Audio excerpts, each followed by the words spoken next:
Well, comparisons between President Trump and Adolf Hitler are lame and historically absurd, but people keep making them. There's a whole cable channel for it, actually. Patrisse Cullors is one of the 3 co-founders of Black Lives Matter, apparently because she lacks better rhetorical points. She said President Trump is just like Hitler, right down to seeking to exterminate millions of people. Watch this. We wouldn't, as a movement, take a seat at the table with Trump because we wouldn't have done that with Hitler. Trump is literally the epitome of evil. All the evils of this country, be it racism, capitalism, sexism, homophobia, resist him, and to resist every single policy that he's implemented that impacts our communities. And I think if I'm thinking about what I want my children to know in 30, 40, 50 years, I want them to know that I resisted a president at all costs, because this president literally tried to kill our communities. LaDawn Jones is a Democratic strategist, and she joins us tonight. Thanks for coming on, LaDawn. So I'm watching that, and I'm thinking that we're not really in the realm of political debate here. That's what extremism looks like. I mean, if by definition, if you really believe someone is Hitler, you wouldn't debate his policies. You'd do what Dietrich Bonhoeffer tried to do. You tried to take him out by force. So, do you think she really means that when she says he's like Hitler? She absolutely means it, and I completely agree with her. You know, Trump's policies have been ratcheting up over the time of him running his campaign until now, just recently with him pardoning the Arizona sheriff. It is becoming very concerning, and people like Black Lives Matter and the other folks who are watching and have known that he would be a problem have the right to teach and get people prepared to resist him at all costs. Now, we are still a democracy, so we're not going to try to remove him from office by force, but we are certainly not going to allow him to ruin our country, which we believe is his plan. What does that mean at all costs, though? I mean, what does that mean? It obviously doesn't mean at all costs, right? I mean, you're engaging in overstatement, I assume.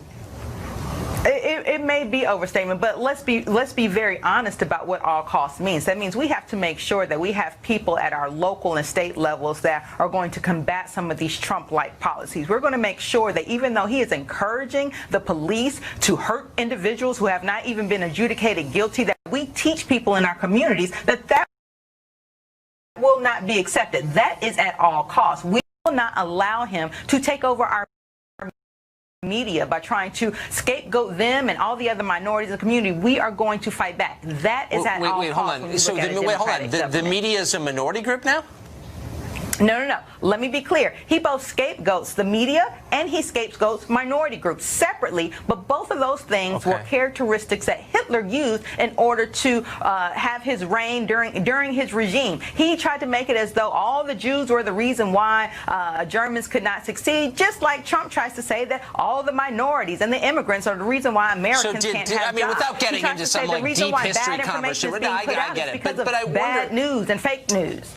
Disagree with for sure, but did Hitler have a lot of media against him in Germany after he took power? Did he have people like you going on TV calling him names? Was there any opposition to Hitler allowed in public? Well, what Hitler did is first he changed everybody's ideology, and then after he did that, he then only limited to certain media outlets that he himself would allow for people to learn from. And that's exactly what we see Trump trying to do. He's trying to make it so that people don't trust the media, and once they don't trust the media, now he's making his own Trump television so that he can put out all of his rhetoric, and the people who are following him are going to believe him, and those are the kind of people that Hitler used to take over. Okay. Let's ask you question. So I assume it's an article of faith with you and with many others in Black Lives Matter that Trump is a bigot. If you found out that Trump or any of his supporters had a meeting or a party and excluded people who were not white from that event, what would you say about that? Then I would say for Trump, that's probably par for the course. I would not be surprised if Trump has already had several meetings in which he excludes people who are not of color. You can look at the pictures of his roundtable, of his interns, of everyone who he has just to be clear, with the exception of Omarosa and Ben Carson, he pretty much has already done that.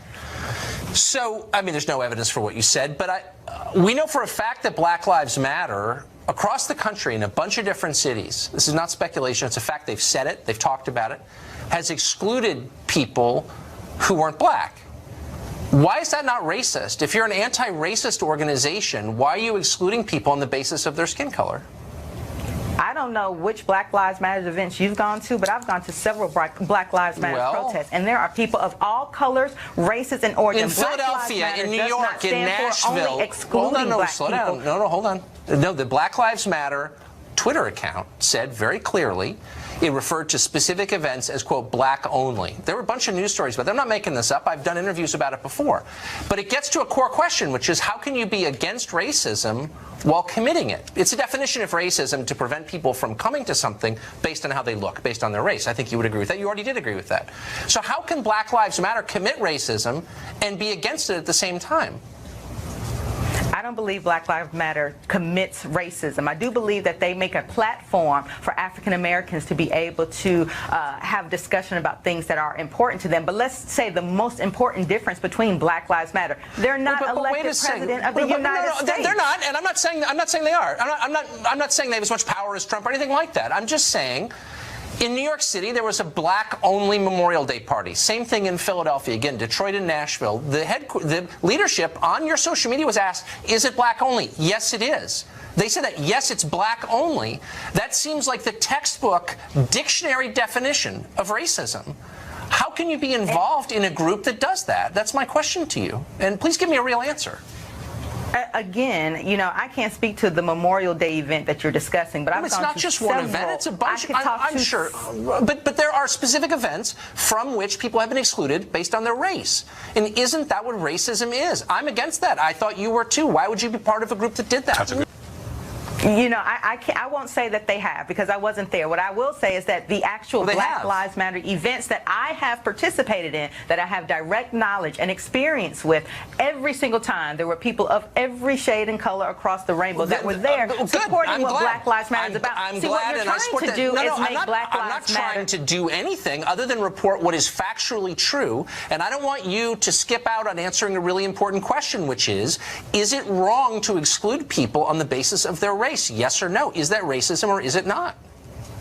If you are excluding people based on their race with the intent of trying to subject the other races to some type of harm, danger, to subject them to systemic racism, exclude them, then yes, it's a problem. Okay.